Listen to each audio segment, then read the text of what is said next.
பயனிலை நேயர்களுக்கு வணக்கம். தமிழக அரசியல் களம் தற்போது பரபரப்பின் உச்சத்துல இருக்கு. குறிப்பாக தாவேக தலைவர் விஜய் சிபிஐ விசாரணைக்காக டெல்லி தலைமையகத்துல ஆஜராகி இருக்கிறார். இது குறித்து விரிவாக பேசுவதற்காக நம்மோடு இணைந்திருக்கிறார் அரசியல் திறனாய்வாளர் திரு தாமஸ் பிராங்கோ. வணக்கம் சார். வணக்கம். கரூர் சம்பவம் தொடர்பாக தாவேக நிர்வாகிகளும் ஏற்கனவே விசாரணை நடத்திவிட்ட நிலையில் இப்போ விஜய்க்கு வந்து சம்மன் அனுப்பி டெல்லியில வந்து விசாரணை நடத்துறதை நீங்க எப்படி பாக்குறீங்க சார்? இந்த வழக்கு பிரச்சனைக்கு முக்கியமான காரணம் விஜய் தான். சிபிஐ இதுல தாமதமாக செயல்பட்டு இருக்கிறதுன்னு நான் பாக்குறேன். ஏன்னா அந்த சம்பவத்துல யாருக்காக கூட்டம் கூட்டப்பட்டது? விஜய்க்காக கூட்டப்பட்டது. யார் லேட்டா போனா? விஜய் லேட்டா போனார். யார் அந்த பிரச்சனை வந்த போது தன்னுடைய ஆட்களை பயன்படுத்தி தொண்டர்களை பயன்படுத்தி மக்களை காப்பாற்றுறதுக்கு முயற்சி செய்யல? அது விஜய். அப்படி இருக்கும்போது முதல்லயே வழக்குல விஜய் சேர்த்திருக்கப்பட வேண்டும், விசாரித்திருக்கப்பட வேண்டும். மாறாக இப்ப கொஞ்சம் லேட்டா தான் அவரை கூப்பிட்டுருக்கிறாங்க. விசாரணை அங்க வச்சு நடக்குது, டெல்லியில வச்சு. விசாரணை பொதுவாக சிபிஐ அந்தந்த பாதிக்கப்பட்ட இடங்கள்ல வச்சு நடத்துவாங்க, அல்லது சென்னையில வச்சு நடத்துவாங்க. இதை வந்து டெல்லிக்கு கூப்பிட்டு இருக்கிறது வேற ஏதோ அழுத்தம் கொடுப்பதற்காக அப்படின்னு தெரியுது. நேற்று விசாரணைன்னு சொன்னாங்க, இன்னைக்கும் விசாரணை தொடருதுன்னு சொல்றாங்க. என்னைக்கு முடியும்னு தெரியாது. பல பத்திரிகைகள் பல நேரங்களை குறிப்பிடுது. இந்து பத்திரிகை, ஆங்கில பத்திரிகை வந்து 6 மணி நேரம் விசாரணை நடந்ததுன்னு சொல்லியிருக்கிறாங்க. என்ன விசாரணை நடந்துறதுன்றது நமக்கு தெரியாது. சிபிஐ சொன்னாதான் தெரியும். சில நேரம் அவங்க வெளியில சொல்றாங்க, சில நேரம் ஒண்ணும் சொல்லாம மறைப்பாங்க.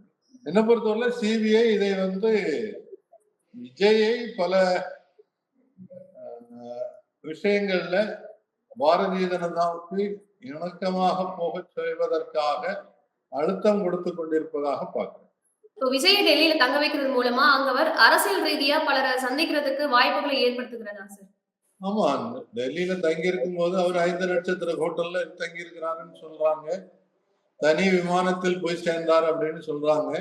ஒரு அரசியலுக்கு வந்த பிறகு அரசியல் தலைவருக்கு பயணம் செய்வதற்கு மற்றவங்க கூட உட்கார்ந்து பயணம் செய்யக்கூடாது. தனி விமானத்துல தான் போகணும். தங்குறது 5 நட்சத்திர ஹோட்டல்ல தான் தங்கணும். அங்க தமிழ்நாடு அரசாங்கத்தினுடைய விடுதிகள் இருக்குது. அதுலதான் பொதுவா அரசியல் தலைவர்கள் தங்குறாங்க. ஆனா இவர் வந்து ஒரு 5 நட்சத்திர ஹோட்டல்ல தங்கி இருக்கிறாரு. அங்க தங்கி இருக்கும் போது அவரோடு பலரும் தொடர்பு கொள்வதற்கு வாய்ப்பு இருக்கிறது. ரகசிய பேச்சுவார்த்தைகள் நடத்துவதற்கு வாய்ப்பு இருக்கு. அதுக்கு ஏதுவாக சிபிஐ இந்த விசாரணையை கூட பயன்படுத்தலாம் அப்படின்னு தோணும். இப்ப தாவேக தரப்பு வந்து ஆரம்பத்துல இருந்தே இந்த கரூர் சம்பவத்துல செந்தில் பாலாஜிக்கும் தொடர்பு இருக்கு அப்படின்னு சொல்லிட்டு இருக்காங்க. இப்போ விஜய் வந்து சிபிஐ விசாரணையில மறுபடியும் செந்தில் பாலாஜிக்கு தொடர்பு இருக்கு அப்படின்னு சொன்னாருன்னா, வாக்குமூலம் கொடுத்தாருன்னா, செந்தில் பாலாஜி விசாரணைக்கு அழைக்கிறதுக்கு வாய்ப்பு இருக்கா சார்? ஒருத்தர் சொல்றத வச்சு மட்டும் ஒரு புலனாய்வு துறை வந்து முடிவெடுக்க முடியாது. அவங்க ஏற்கனவே கரூர்ல வந்து நிறைய விஷயங்கள் விசாரிச்சிருக்கிறாங்க. அதுல என்ன தகவல்கள் கிடைச்சதுன்னு தெரியாது. ஆனால் சிபிஐ பொறுத்தவரையில செந்தில் பாலாஜியும் கூப்பிடுறதுக்கு வாய்ப்பு இருக்கு. காரணம், அவங்க ஏற்கனவே செந்தில் பாலாஜிக்கு ஏராளமான அழுத்தம் கொடுத்து கொண்டிருக்கிறார்கள் பல துறைகள் மூலமா. அப்போ இந்த அடுத்த தேர்தல் வரக்கூடிய நேரத்துல அவரை வந்து ஐசோலேட் பண்ணி காட்டுறதுக்கு, அவர் ஏதோ தப்பு பண்ற மாதிரி காட்டுறதுக்கு, பண்ணாரோ இல்லையோ விசாரணைக்கு கூப்பிடுறதுன்றது அதுக்கப்புறம் முடிவு பின்னாலதானே தெரியும். ஆனா அந்த விசாரணை கொடுத்து கூட்டுறதன் மூலமாக சில அழுத்தங்களை கொடுப்பதற்கு வாய்ப்பு இருக்கு. பெரும்பாலும் அது நடக்கும்னு நம்புறோம். ஜனநாயகன் படத்துக்கு இவ்வளவு பிரச்சனை வரும்போது கருத்து சுதந்திரம் பற்றி பேசும் விஜய் எதனால இப்ப மௌனமா இருக்காரு சார்? அந்த கள்ள மௌனம் வந்து எதை காட்டுகிறது? அதாவது இது டிலே ஆக ஆக அவருடைய பெயர் வந்து லைம் லைட்ல இருக்கும், வெளிச்சத்தில் இருக்கும். ஜனநாயகன் ஜனநாயகன் ஜனநாயகன்றது மக்கள் மத்தியில பேசும் பொருளாக மாற வைப்பதற்கு, சமூக ஊடகங்கள்ல அது ஒரு பேசும் பொருளாக மாறுவதற்கு இது ஒரு வாய்ப்பாக பயன்படுத்தப்படுகிறதுன்னு நினைக்கிறேன். அது பாட்டு படம் வெளியாச்சு, அது கொஞ்சம் பேர் பார்ப்பாங்க, கொஞ்சம் பேர் பார்க்க மாட்டாங்க, முடிஞ்சு போயிருக்கும். இதை ஒரு சர்ச்சை பொருளாக்கி தொடர்ந்து கோர்ட்டு விவாதம், சென்சார் போர்டு இப்படின்னு போயிட்டு இருக்கிறது. டெய்லி அதை பற்றி சமூக ஊடகங்கள்ல செய்தி வருது, பத்திரிகைகள்ல செய்தி வருதா இல்லையா?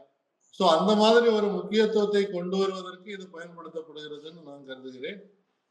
விஜய் பொறுத்தவரையில ஆரம்பத்துல இருந்து இந்த மாதிரி விஷயங்கள்ல இது மட்டும் இல்ல, பல விஷயங்கள்ல அவர் வந்து வாய் திறக்கிறது இல்லை. அது ஒரு உக்தியாக அவர் நினைக்கிறாரா, இல்ல அது பாட்டுக்கு அது நடந்துட்டு இருக்கட்டு, நாம நம்ம பாட்டுக்கு செய்ய வேண்டியது செய்துட்டு இருக்கிறோம்னு நினைக்கிறதாகவும் இருக்கலாம். இல்ல ஒரு பயமாகவும் இருக்கலாம். தேவையில்லாம நம்ம ஏதாவது பேசி மாட்டிக்கிடக்கூடாது அப்படின்னு ஒரு பயத்தின் காரணமாக கூட அவர் பதில் சொல்லாம இருக்கலாம். பாஜக தலைவர்கள் வந்து விஜய் கூட கூட்டணி வைப்பதற்கு முயற்சிப்பதா சொல்றாங்க. இப்போ ஒரு வேளை கூட்டணி வச்சாங்க அப்படின்னா, எந்த மாதிரியான ஒரு விளைவுகளை ஏற்படுத்தும் சார்? பாரதிய ஜனதா கட்சியினுடைய விஜய் கட்சி கூட்டணி வச்சா அதோட விஜயனுடைய அரசியல் எதிர்காலம் முடிஞ்சு போகும்னு நினைக்கிறேன். இதுவரைக்கும் அவரு கொடுத்துட்டு இருக்கக்கூடிய பிம்பம் வேற, அந்த பிம்பம் அப்படியே உடைஞ்சு போகும். ரெண்டாவது, பாரதிய ஜனதா கட்சியோட கூட்டணிக்கு போனவங்க யாரும் அதற்கு பிறகு கடைசி வரை நிலைத்து நில்லதில்லை. அவங்க கொஞ்சம் கொஞ்சமா அந்த கட்சியில உள்ள ஆட்களை அவங்க பக்கம் சேர்த்து, ஒரு உதாரணத்துக்கு சொல்றேன், சப்போஸ் கூட்டணி வச்சு தாவைக்காவில இருந்து ஒரு 5 பேர் எம்எல்ஏ ஆயிட்டாங்கன்னு வச்சுக்கிடுங்க. பாஜக அந்த 5 பேரை விலைக்கு வாங்கி அவங்க கட்சியோட சேர்த்துக்கிடும். அதோட காணாம போயிடும் அந்த கட்சி. அதனால அந்த மாதிரி ஒரு கூட்டணி உருவாகுவதற்கு வாய்ப்பு இருக்கிறதாக தெரியல. உருவானால் அது வந்து ஒரு பெரிய அடியாக மாறும். அந்த கட்சியில இருக்கிறவங்களே நிறைய பேர் பிரிந்து போய் விடுறதுக்கு வாய்ப்பு இருக்கு. இளைஞர்கள் நிறைய பேர் அவருக்கு மேல ஒரு மரியாதை வச்சிருக்கவங்க கூட அவரை விட்டுட்டு வேற அணிகளுக்கு போறதுக்கான வாய்ப்பு இருக்கு. சிபிஐ என்பது அரசியல் ரீதியா பயன்படுத்தப்படும் ஒரு அமைப்பா மாறிடுச்சு அப்படின்னு விஜய் வந்து முன்பு சொல்லியிருந்தாரு. இப்போ அதே சிபிஐ விசாரணைக்கு விஜய் போறதுனால அரசியல் ரீதியா ஏதாவது நெருக்கடி ஏற்படுத்துமா சார்? நிச்சயமாக ஏற்படுத்துவதற்கு வாய்ப்பு இருக்கிறது. ஆனா சமீப காலத்துல பல ஆண்டுகளாக சிபிஐனுடைய நடவடிக்கைகள் அப்படிதான் இருக்கு. அவங்க ஒரு நடுநிலை அமைப்பு என்பதை இன்னைக்கு காட்டுறதுக்கு அவங்க தயாராகவும் இல்லை, அதை பற்றி கவலைப்பட்ட மாதிரியும் தெரியல. சிபிஐ, என்போர்ஸ்மெண்ட் டைரக்டர், அதோட இன்கம் டாக்ஸ் ஆபீஸ், அதனுடைய புலனாய்வுத்துறை, இவங்க எல்லாருமே இன்னைக்கு ஆளும் கட்சிக்கு சாதகமாக பல விஷயங்களை செய்யறதை கண்கூடாக பார்க்கணும். பல மாநிலங்கள்ல நடந்திருக்குது, பல எதிர்கட்சி தலைவர்களுக்கு எதிராக நடந்துகிட்டு இருக்கு. நேற்று ஒரு புள்ளி விவரம் பத்திரிகையில பார்த்தேன், இந்து பத்திரிகையில. என்போர்ஸ்மெண்ட் டைரக்டரேட் போட்டிருக்கிற கேஸ்ல வெறும் 7% கேஸ் தான் கடைசியில தீர்ப்பு வந்திருக்கு. மீதி 93% கேஸ் இல்லாமலே போயிடுச்சு. ஆயிரக்கணக்கான கேஸ் போடுறாங்க, கொஞ்ச நாள் அது வந்து லைம்லைட்ல இருக்கு. இதே மாதிரிதான் சிபிஐ நிலைமை. அதனால அது இந்த நாட்டுக்கு வந்த ஒரு துரதிர்ஷ்டம் அப்படின்னு நினைக்கிறேன். சில அமைப்புகள், நீதிமன்றம், பத்திரிகை துறை, அதே மாதிரி புலனாய்வுத்துறை எப்பவுமே நடுநிலையாக இருக்கணும்னு எதிர்பார்க்கிறது ஒரு ஜனநாயக நாட்டுல. அது இன்னைக்கு இல்லாமல் போய்கொண்டிருக்கிறதுன்னு வருத்தத்தோட கவலையோட பார்க்கிறோம். இப்ப அதிமுக கூட்டணியில இன்னும் சில தினங்கள்ல புதிய கட்சி வரப்போகுது அப்படின்னு எடப்பாடி பழனிசாமி சொல்லியிருக்கிறாரு சார். இப்ப இந்த புதிய கட்சி அப்படிங்கிறது நம்ம தாவேக்காவா அப்படின்னு நம்ம எடுத்துக்கலாமா? தாவேக்கா ஏற்கனவே கட்சி தொடங்கி அதை அனௌன்ஸ் பண்ணியாச்சு இல்லையா? அப்போ அது புதுசாக அவங்க வர்றதாட்டு சொல்றதாக இருக்காது. அது இல்லாம வேற ஏதாவது எடப்பாடி முயற்சி செய்து கொண்டிருக்கலாம். இப்போ தாவேக்காவில் இருக்கக்கூடிய ஆதவ அர்ஜுனாவுடைய மைத்துனர் அவரு கூட நான் ஒரு கட்சி தொடங்குறேன்னு சொல்லியிருக்கிறாரு. வேற பல ஜாதி அமைப்புகள் இருக்கு, அவங்க ஒரு கட்சிகள் தொடங்கிட்டு இருக்காங்க.